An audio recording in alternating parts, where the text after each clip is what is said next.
is to ensure that Israel remains the master of its fate. All right, let's dig a little bit deeper with two men who have written extensively about this. Jeffrey Goldberg is a national correspondent for The Atlantic magazine. Ronen Bergman is senior military and political analyst for the Israeli newspaper Yediot Ahronot, also a contributor to the New York Times Sunday magazine. Ronen, first to you. If the Israelis are all that serious about potentially striking Iran's nuclear facilities in the coming months, why are they talking about this publicly so much right now? You'd think they'd want to keep things quiet and just do it. Yeah, well, in Israel, Wolf, usually when you need to differentiate or decide between a conspiracy and just regular Israeli sloppiness, you go for the second one. Israelis talk, they usually talk too much, and sometimes they're not very obedient and disciplined. So Israelis talk. But there's also another point here. I think that Israel is trying to create a sort of an alibi to say, we have said, we have declared publicly that if the world is not going to take a more fierce stand vis-a-vis Iran, if the world is not going to impose stronger sanctions, if the world is not able to stop the Iranian nuclear project, then we, as we just heard Prime Minister Netanyahu, we are going to decide on our own destiny, and we are going to strike. Israel, by saying this, by outing this, Israel is trying to create a sort of a legitimacy, or at least, as pointed by Minister of Defense Barak, understanding to a strike when it happens.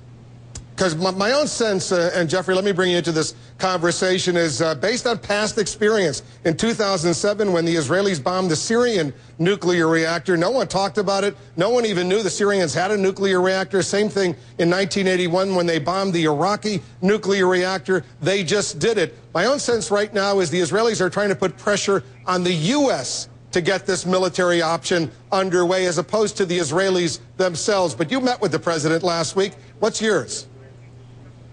Well, I mean, yeah, that explanation is highly plausible. And let's not forget something else, which is that this is not the equivalent of the Iraq operation or the Syria operation. This is a very, very complicated mission. And not only that, it's a mission against a country that is also America's premier adversary in the Middle East. And so the Israelis understand full well that they could be drawing some fire onto America as well as themselves if they try to preempt Iran's nuclear program. So I think those are a couple of explanations about why this is being talked about so much. But I think your analysis is correct. What Netanyahu did today and what he's trying to do is understand exactly how far Obama will go, because obviously his own military experts are telling him that as good as the Israeli Air Force is, it's not as big or as good or as far-reaching as the American Air Force. And so obviously if you're an adversary of Iran, you're going to want the most potent Air Force in the world to do this job. So that's part of the conversation as well. Because the Israelis certainly don't have the bunker-busting equipment, bombs, that the U.S. has. Ronen, if you take a look at the situation, and you've been writing a lot about this very lately, my own sense is that the Israelis, if they are going to do something, they would probably want to do it this year as opposed to next year, assuming that President Obama is reelected. They think he would be much more assertive, much more supportive of them this year in an election year as opposed to next year. But is that a factor, you think, in the Israeli deliberation?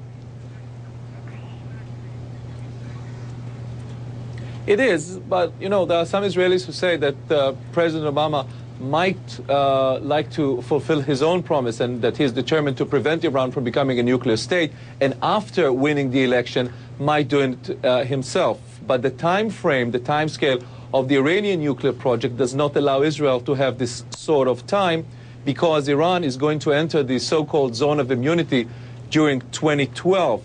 Therefore, I would say what Prime Minister Netanyahu wanted to have from the president, and as far as I know, he did not get, are assurances that if the U.S. and Israeli intelligence learned during 2012 or afterwards that the supreme leader of Iran, Ayatollah Ali Khamenei, have ordered the beginning of production of real warhead, then the U.S. would go to a military strike. And the President Obama, did not give such assurances. Therefore, from the Israeli perspective, The pressure on the U.S. has not yielded the sufficient result, and Israel remains with the decision by itself whether to strike or not to do that. Because as you noted in your interview, Jeffrey, last week in The Atlantic, when you sat down with the president and discussed this, there seems to be a difference as far as that so-called red line is concerned. President Obama says there is no containment as far as Iran having a nuclear bomb. Iran will not have a nuclear bomb. But the Israelis say their red line is the capability of Iran to build a nuclear bomb, not wait till they actually have one. That's a significant nuance, a significant difference between the U.S. and the Israelis. Right, but the most important red line, in effect, is a functional red line, which is to say the Israeli red line is when we no longer can actually take out this Iranian nuclear program militarily. And for the Israelis, that comes a lot sooner than it does for the Americans because of the American capability, because of the American military capability. So that's, I mean, this is the nub of the entire controversy and the nub of the entire problem that they were discussing today in the White House. The core of this is Barack Obama can be more relaxed about this. Even if he thinks that he's going to stop the Iranian program, he doesn't have to think about it today because he has the capabilities that Netanyahu doesn't have. So what Netanyahu is trying to figure out is if he doesn't do this, will Obama ultimately do it? That's the core part of the conversation that they must have been having in the White House today. And Ronen, you've written about this, the disagreements within Israel, within the intelligence community, the military establishment of Israel. Yes, the Prime Minister, Benjamin Netanyahu, the Defense Minister, Ehud Barak, they seem to be on the same page. But military and intelligence leaders, they disagree on the inevitability or the need right now for this. Talk a little bit about differences within Israel.